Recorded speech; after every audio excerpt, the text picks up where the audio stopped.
एक शाम प्राची टीवी पर सीरियल देख रही होती है। तभी उसकी सास वहाँ आती है। अरे सीरियल में तो ऐसे मग्न है जैसे आज रात का खाना पड़ोसी आकर बनाएंगे। मुझे पता ही नहीं था आपने अपने बेटे की शादी पड़ोस में भी की हुई है। हैं? मतलब?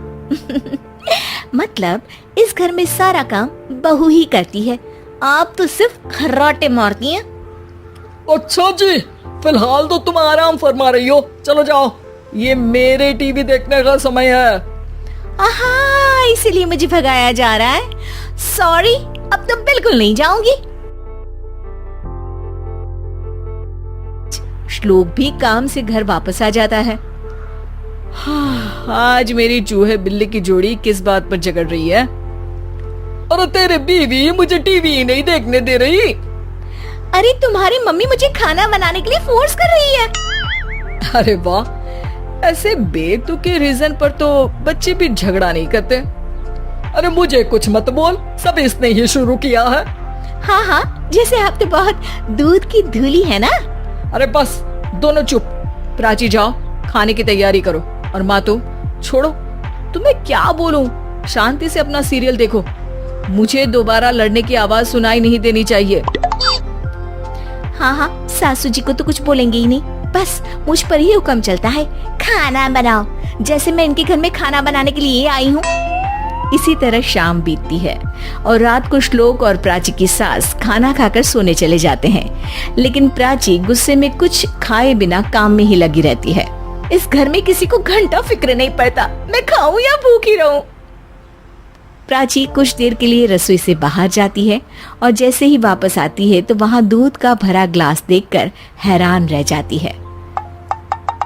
फिक्र पूरी है, बस दिखाना नहीं है। प्राची दूध पीकर सोने चली जाती है। ये तुमने ही किया है। अरे अजीब जबरदस्ती है, मैं बोल रही हूँ मैंने कुछ नहीं किया। दोनों ने मिलकर पूरे घर को पागल खाना बनाया हुआ है। यहाँ कोई नॉर्मल इंसान तो रह ही नहीं सकता, इसीलिए अब पड़ोसी क्या रिश्तेदार भी घर आने से कतराते हैं। और सुन बेटे, तू भी चंगा, तेरी माँ भी चंगी, तेरी बीवी भी चंगी, रिश्तेदार।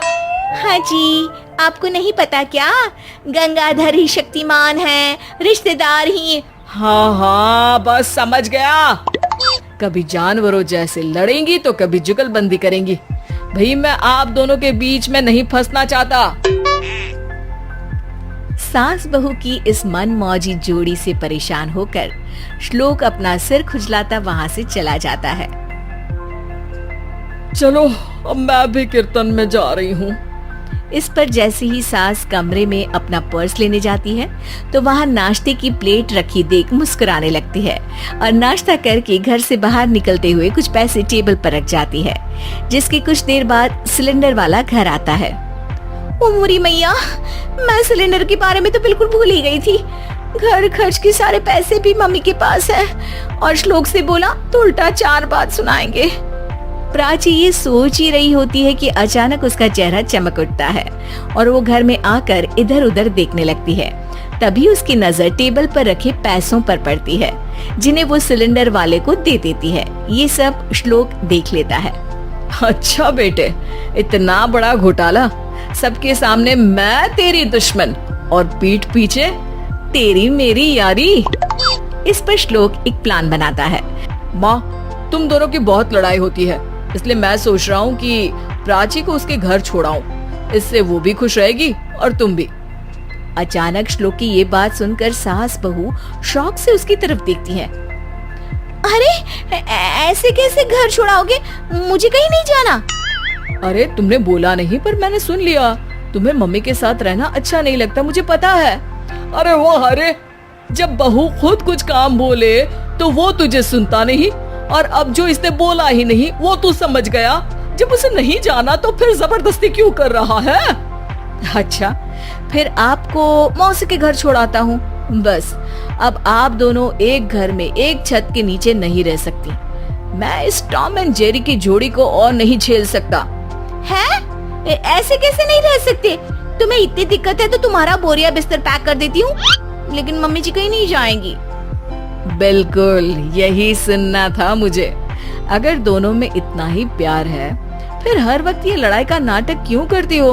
देखा मैंने कैसे माँ किचन में दूध रखती है और तुम उनके लिए कमरे में नाश्ता रखती हो, और कैसे वो पहले ही तुम्हारी दिक्कत समझकर घर में पैसे रखकर बाहर जाती है। अरे भाई, इतना ड्रामा तो डेली सोप में भी नहीं होता जितना तुम दोनों ने इस घर में फैलाया हुआ है।